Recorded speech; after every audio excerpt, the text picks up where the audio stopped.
Maneno mkunga. Maneno. Kocha hana baya. Hana baya. Kocha ameua na kuanzia leo timu yetu influencer kwa upande wa wanaume tumemkabidhi Mkeyenge.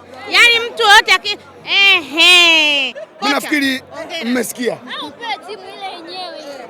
Timu pasini ya timu na unayaweza. Mara moja tu nimekaa kwenye benchi Yanga kafa. Sawa, kuna shida. Nisikilize mdogo wangu Zai, wewe kuna samaki wajui majina. Kuna tasi, kibua, koana, kolekole. Ndio shughuli zetu sisi hizi. Leo ulivyoweza kuhandle pressure ya Yanga na mpaka ukaweza kuwafunga. Unataka kuniambia mkunga vyeo vyote unavyo? Mimi na kote na fiti. Kuamini tu. Waniamini tu. Imani ndio inahitajika. Nasema imani uponya. Kwa hiyo akinipa imani nitaenda kuwaponyesha. Nadhani kila mmoja anaona leo. Mbinu za nani ambazo leo ulikuwa unazipitia na umezikopi hapa? Kwanza nilikuwa na kocha wangu mkuu, mimi nilikuwa msaidizi. Kocha wangu mkuu Kasim Mabuda. Nikisaidiwa na mdogo wangu Alishatri Chiko. Na mimi mwenyewe mkunga. Mimi nafikiri tumefurahi Yanga leo kafa. Mbinu za nani mmekuwa mmezikopi? Kocha gani mlikuwa mmemwona? Mbinu za bwana Steven Berka. Kocha samani. Ni kweli matokeo haya kuwafunga watani yanapunguza maumivu ya kufungwa mara 6. Wewe unaonaje? Wewe unaonaje?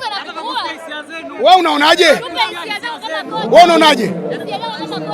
Inapunguza mara 6 maumivu.